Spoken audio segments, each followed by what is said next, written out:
Welcome to Life Esteem, a program committed to delivering information that's important to you and your community. Hello and welcome to Life Esteem. Always great to have you as a viewer. Hey, today we're going to talk about students who want to stop hate. We're so glad to have with us Central Dauphin High School and Mrs. Amber Sessoms, and we're so glad that she's here. She is a school psychologist, finishing her doctorate, by the way, and we're so proud of her. And she has some students here who created something that's very unique and very special. And from what I understand, it's in response to something that happened at the school. So I'm going to ask Mrs. Sessoms if she'll tell us all about it. Well, we had an incident back in October where we just had some insensitive comments that were posted on social media. And as a result of that, we have been talking as a group. Jessica is our president of our African American Heritage Club. Okay. So we met and we said, how are we going to respond positively to the event that occurred? Mm-hmm. So what we thought about was, how can we destroy some of these hateful messages that come across in social media, these things that happen in the hallway, just those benign, mundane things that students say they don't recognize that they're hurtful. Mm-hmm. So we decided to do something called Destroy the Hate, and it was based off of Martin Luther King saying, hate, we can't win by anything with hate, so we have to do something out of love. So that's the thing that we came up with, and we had students that came into an open forum. We talked about the incident, we talked about what we can do to move forward. They wrote on paper the hurtful things that have been said to them. And then we had them actually physically rip those up. So it was a therapeutic activity where they got to physically rip it up, and it was just an awesome experience to witness them ripping up this paper, because you could see just the release that they had of saying this is not defining who they are, and they're moving forward and destroying those hateful things, and now we're going to move forward in a positive light and work on our resilience, our acceptance, our motivation and strength as a part of being a Central Dauphin School Rams Pride initiative. Well, I know that you have two lovely students with you right now, and you're also going to have two young men coming on in the second part of the program. Would you like to introduce the students? This is Jessica Brown. She's the president of the African American Heritage Club, and Olivia Smith is a member of the African American Heritage Club. And together they're also part of our Justice League, which we started as a result of that. So that's more of the action behind getting things out, the student education piece and the open forums, and just kind of bringing students together and saying what can we do to collectively work towards solving some of these issues that we see in our school and our community. Well, let me ask you then, thinking about this, Jessica, as the president, okay, the African American Heritage Club. Yes. And also Olivia, either one of you respond to this, is to what was the, knew that you had to move forward and you had to do something. What really made you say, let's do something about this? Well, I got started with the African American Heritage Club because there was actually, our first art project of the year was a social justice piece, and I wanted to tackle the Black Lives Matter movement. And even though I never personally dealt with racism, I wanted to tackle that movement. So I actually came to the first meeting and I talked to Jess about getting some personal stories to actually put in the background of my piece and to base that. So it wasn't just blindly based from someone that hasn't personally dealt with it. So after the post came out, I've decided to use my artistic ability in the social justice aspects of it to continue with the African American Heritage Club. And it really has a great positive impact on my life since. Now, Olivia, are there other white students or students of other races and cultures involved with the African American Heritage Club? Oh, definitely. There are numerous white, Muslim, basically Asian, every race that you can think of, just all accumulate there. Isn't that good? That's fantastic, and that's where it should be. Yeah. And so, hats off to Central Dauphin. You guys are doing something right out there. Good stuff. And Jessica, you as the president and lead of this, how were you able to really bring everyone in together, like Olivia just said, in regard to the diversity of the young people that participate? One of the main things I try to emphasize is that even though our club's called the African American Heritage Club, everybody is welcome. That club is designed to help give a little bit of insight of what goes on in our culture, so you can have a better understanding. So I try to reach out to almost anybody that I walk past in the hallways, like, hey, you guys should come, just to be a little bit more cultured and open, Is it safe to say that the incident that happened, it was a post, right? That it's not just particular to Central Dauphin. This is something that school districts must be concerned about on a continuous basis. Would you agree with that statement? Yes. Definitely, and I Okay. think part of it, even though it was an incident that happened, this was the undercurrent of what was already going on in our community and our school. So it gave the students that had been affected by it a chance to speak out, and that's what we want to do for students. We wanted to give them a voice because for so long they've been silenced. For so long they've been said, "Oh, you're being overly sensitive. It's not a big deal." So when this happened, everyone was shocked when they came out and said, "This has been going on forever," and their response was, "Why wasn't anyone saying anything to us? Why weren't you telling us?" And it was that they didn't feel comfortable. They didn't feel like they had a support base. So that was our goal, to give them the support, the safe space to talk about these issues and give them a voice and to empower our students.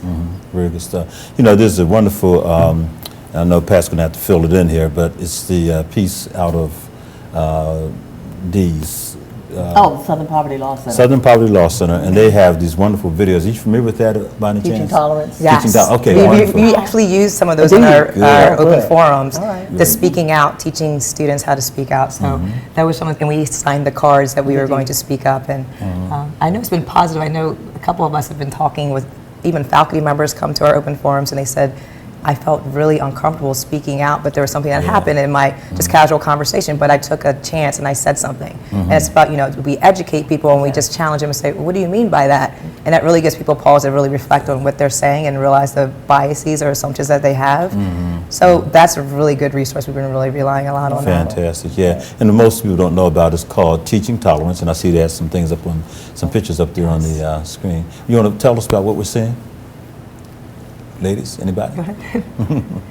Well, this is just our website that we started, and it's we just kind of do a amalgamation of everything that we've been going on. So this is one of our things that we just recently had with our Divine Nine coming in to talk about the different Black Greek organizations, historically Black culture. But we also have these forums. We were doing it every other week. So we just wanted to bring about and showing things that we're doing to educate and reach a broader audience. We have a Facebook page, we do the Tumblr, we have Instagram. So these students are teaching me a lot about social media. And that's kind of my research interest too. So it was a way for us to use social media in a positive light to get some positive messages across. I like the fact you talked about the Divine Nine, the Greek organizations. Yes. Paul Carey, who's a good friend of ours, is a Kappa. Okay. And he talked about that experience. I don't know if you remember Mr. Carey coming out, and so many others came out at that time. But he was real impressed with that whole, That whole was effort. Jessica's initiative. She planned that whole thing. Okay, She's been great, just kind of spearheading. We've released the reins and said, Jessica, you go and do your thing. And she's just really taken that approach, and just she comes and we collaborate, but we say, you're the leader of this. We want it to be student led, and that's the piece of the empowerment that we find really positive, that they're really doing a lot of this on their own. Now, Jessica, you're a senior, Yes, ma'am. so you'll be off to college, okay, in the fall. And do you have preparing some young people to come behind you and take over the reins? I sure do. Actually, a couple of the students that are going to be coming up here later, they're definitely going to be helping to keep the club going when I'm gone. So. Okay. Fantastic. All right. Do you think you, and Olivia both, do you see yourself as you move forth in your college life and career, that you may be starting some initiatives or being a part of anything that may be currently going on at college campuses? Definitely. Go ahead. Yeah, I'm going to study art and political science in college, and I feel like both platforms will be really good for a social justice approach. I want to be an artist, but I also want to be a lobbyist when I get older. So if I lobby for something like a cause such as what we're doing, I think I could really get a lot accomplished. And I'll have like a broader knowledge of ways to actually tackle it and to implement it and to educate through art and political science. So I think that'll be extremely beneficial. This is like what I want to do for the rest of my life. Fantastic. Good stuff. All right. Okay. I hope that you will accept this as an invitation, but the first Friday of every month down at the Midtown Scholar Bookstore, we have a group called the Writer's Word Shop, and it's a poetry, spoken word forum for authors of any type, and we have a lot of fun. So the first Friday of every month is Youth Friday, and we have a lot of students coming by way of the Police Athletic League and the NAACP AXO competition. And they bring in some 45 to 50 young people on a Friday night. We have a lot of fun. I would love for you to come down as students and with your mighty director here to come down and just talk to these students about the kind of work you're doing and encourage them to do the same, And so that's just an open invitation. We love to have you. It's from 7 to 9.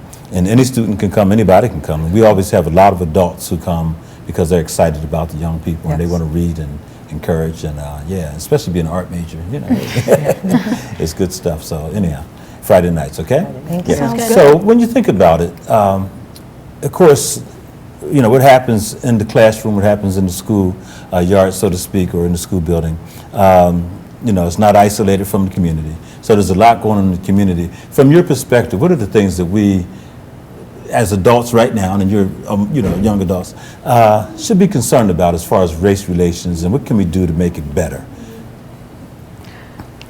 People are very afraid to change their opinions on something. Even if they realize that it's wrong, they're afraid to go against what they've been taught ever since like they were born, what their family's been taught, and that's all they know. And some of them are scared to educate themselves or to actually bring up something or to even speak their opinions and then to have like a discussion like what we're having at the forums. Yeah. So I feel like if you open up your mind a little more, open up to actually having discussions such as these, you can learn and you can also teach other people. It's not anything to really be afraid of, you know? Very good. Very well said. Yeah, yeah. Listening is also a very huge component.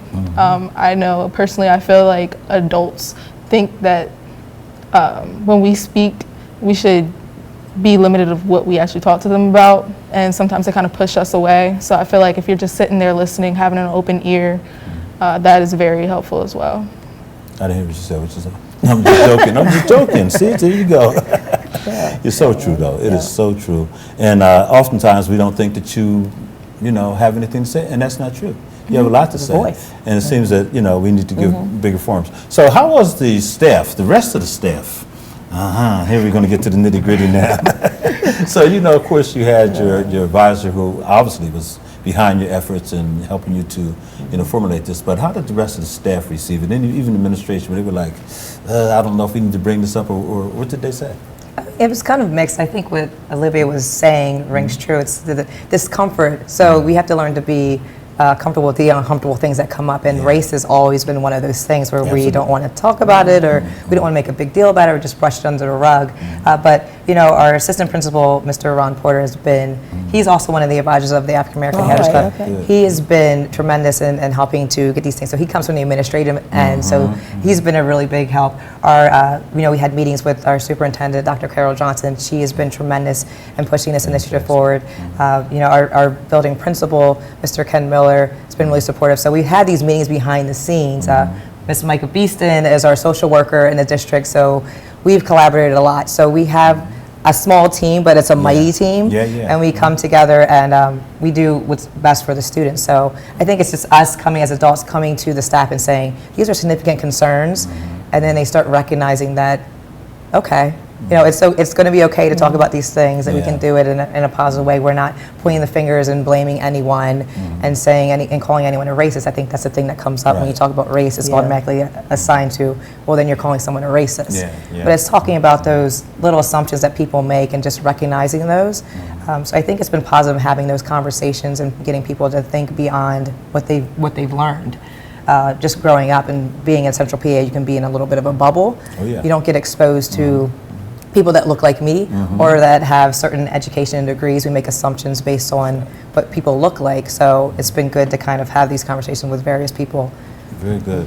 And you also shared with us prior to the show is that you're going to be having an initiative with the 1,200 staff, okay? Talk about that, what you're looking to do and have happen. We're looking to just continue to broaden the conversation to our entire staff. And our takeaway for that is mainly that we want people to start questioning those biases that they have, just those assumptions that you make. So it can go beyond race. So, you know, we have gender, we have sexuality, we have all these things that we make assumptions based off. And it's so unconscious that we don't even recognize it, but we just want to start bringing that up to the surface a little bit so that we do things, because our brain naturally is wired that way to make these assumptions, because we can't get all that, organize all that information. So we quickly make assumptions, but it's just the fact of stepping back and saying, they recognize that they're making those. And I'm hoping that can start changing the conversation and saying, and then also having conversations with people that have different experiences so that we have a different perspective, that we can start hearing people, listening to other perspectives and appreciating that and valuing diversity and difference is the main goal. Absolutely. You know, I've been fortunate enough to teach cultural competency over at Harrisburg Area Community College for the Healthcare Administrators. Loved the course, but I was introduced through Pat and I through the Strengthening Family Workers program, the concept of cultural humility, where you actually acknowledge the fact that you don't know, and so you seek to know. And when you mentioned, Olivia, about the Black Lives Matter, you were humbling yourself to put yourself in position to learn, you know. So that's a great concept, and I hope that more people will avail themselves to just being culturally humble, and that we get to know more about one another and share. And I think a lot of barriers will be broken down at that time. It looks as if we're going to have the switch now coming up. So ladies, I want to thank you so much for coming on. Thank you. Yes, Appreciate indeed. it. Great job. Best success as you move on to your next step in college and all that good stuff. So Thank we're going to turn and bring over the young men, and Mrs. And we have a Sessoms is piece. going to stay tight. And we do have a piece here talking about destroy the hate, so you can see the video as it's coming up, as the young people are making the switch. All right. Good, good, good. Yeah, destroy the hate. I like that whole notion. How about the cars?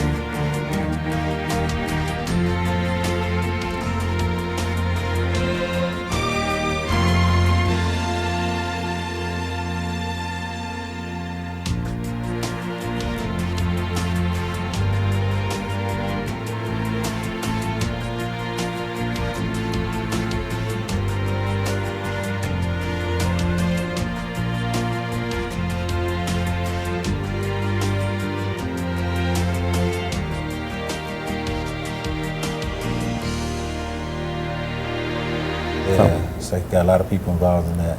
So we have two young men. You want to introduce who we have here?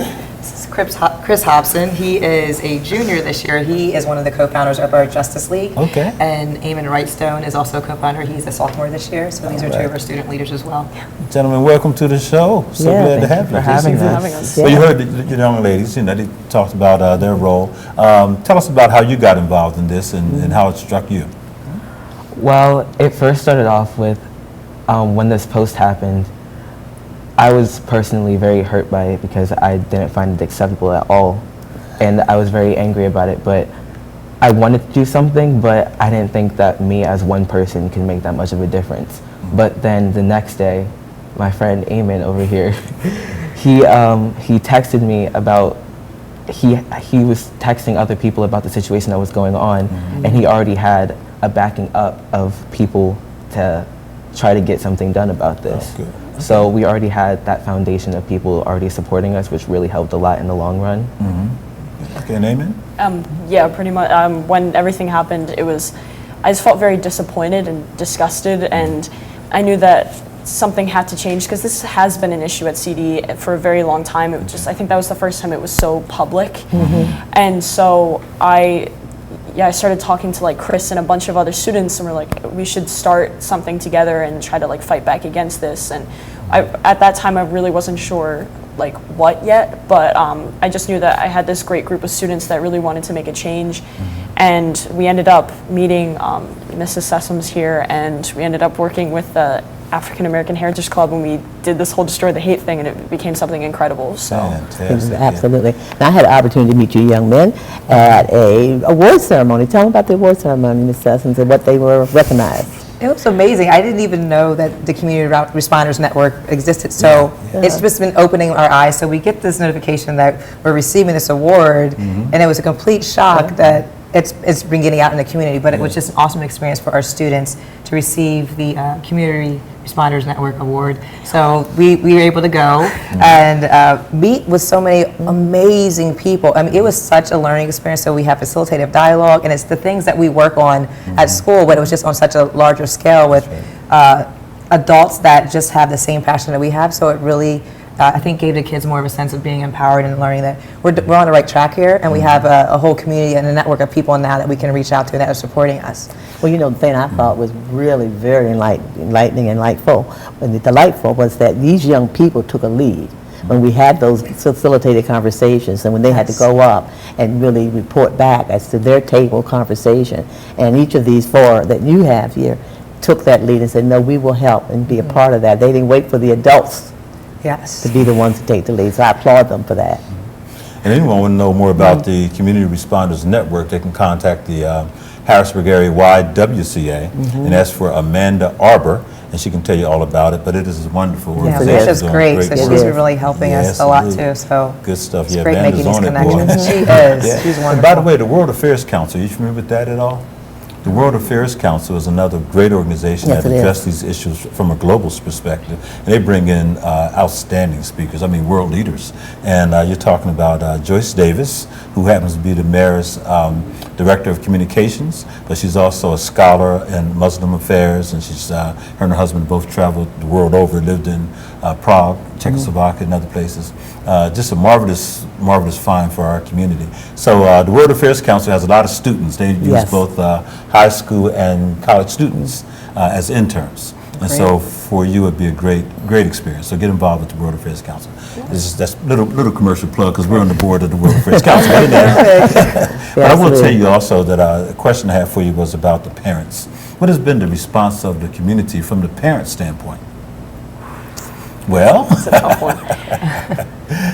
Definitely mixed. I think kind of yeah. like what we talked about with the teachers. It's been we've gotten really positive, we've gotten a lot of positive remarks, and then we've gotten a lot of negative. So it really it just kind of depends. I mean, yeah. Were you surprised at all?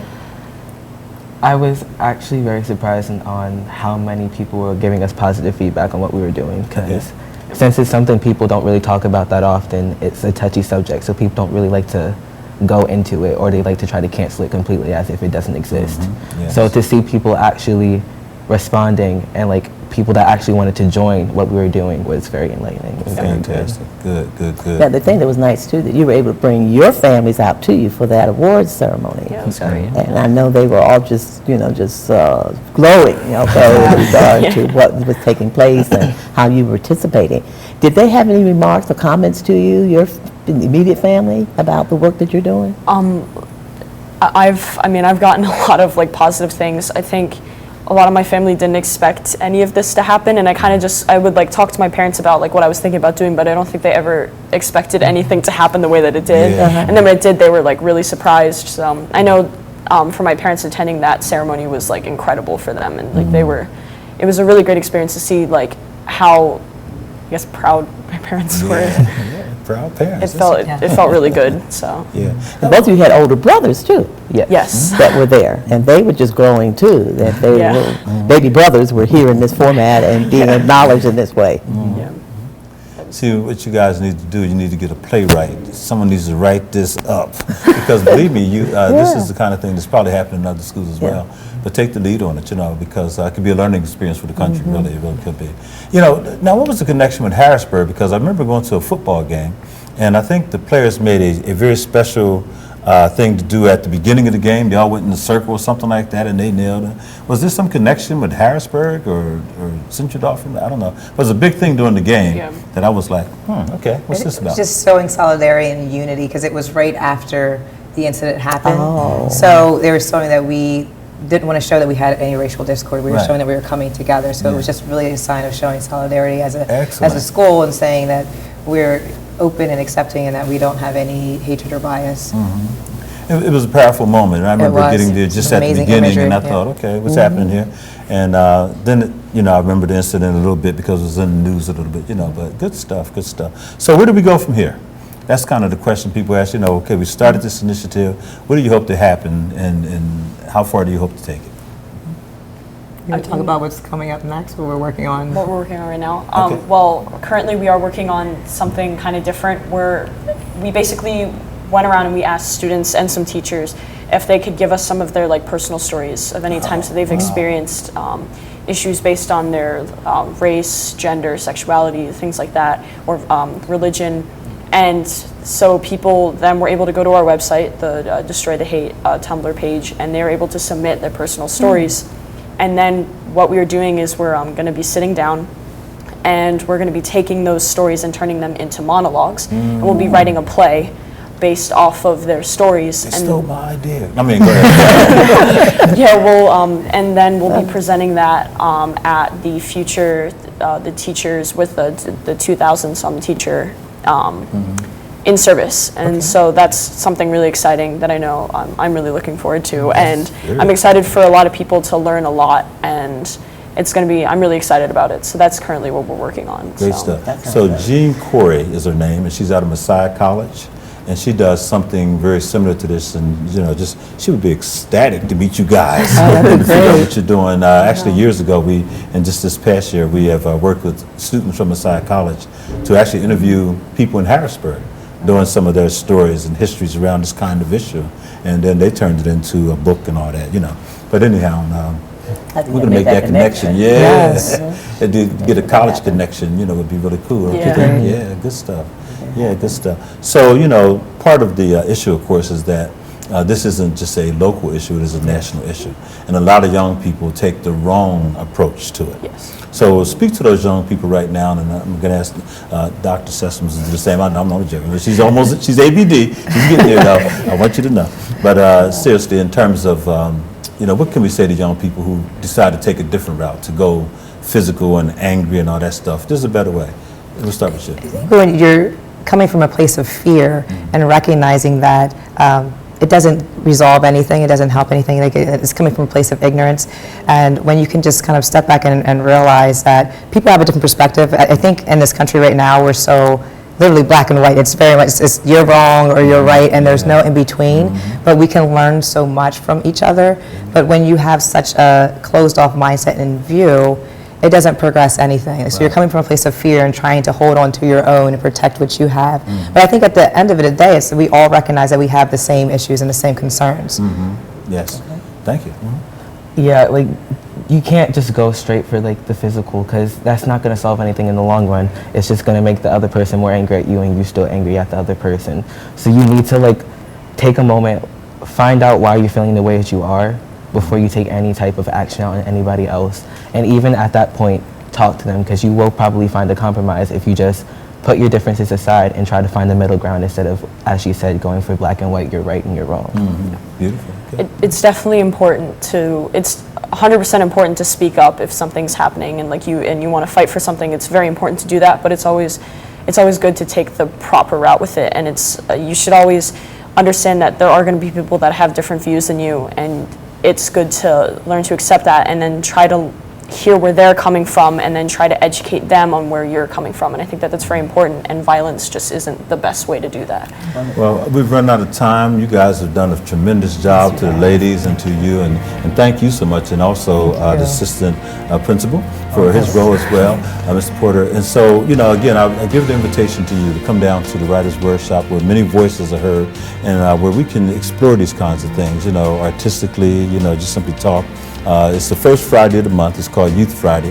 They're at the Midtown Scholar Bookstore with the Writers' Workshop, and I think we could have a great time just hashing these things out. But congratulations for all you're doing, and continue to do it. I want to thank you for watching this program. Support our youth. They are making a difference, and they need your support, not just in the classroom, they need your support in the community, and we can make this world a better world if we do what they did. Thank you so much for watching Life Esteem. We're going to see you next time. Goodbye. Great job, guys.